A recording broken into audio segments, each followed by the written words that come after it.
Welcome to the brand new 2022 Chevrolet Silverado 1500 Trail Boss Custom. A custom Trail Boss is powered by a 2.7 turbocharged 4-cylinder engine and made it up to an 8-speed automatic transmission. Taking a quick look at the interior: power windows, locks, mirrors, your trailer mode, 4x4 as well.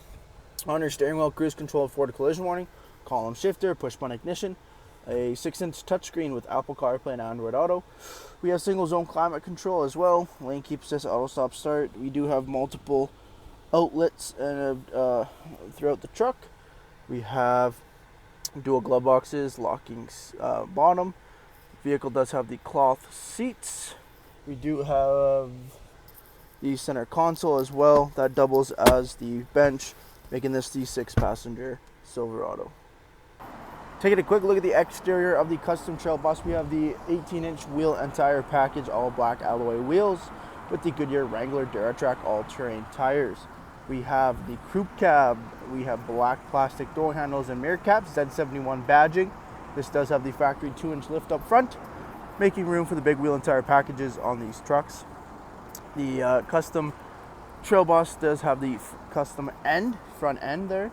The different grills, Z71 badging, red tow hooks, signature for the Trail Boss. You do have regular lights, Z71 badging, redesigned hood coming down the side, rear tinted privacy windows and remote start. Trail Boss badging on the back of the box. At the back we have our color match rear bumper, trailer tow package, as well as the Silverado LED brake lights. Jumping into the interior, we have the cloth 60/40 split. Both end seats are car seat ready. A solid rear window with defrost, extra headroom over top with LED lighting, tons of room. Your heat and EC vents in the back of the center console. Being a crew cab truck, lots and lots of room in the back of the Silverado. Thank you for taking the time to watch this brief walk-around video on the brand new 2022 custom Trail Boss. Any questions or inquiries, please contact our sales team.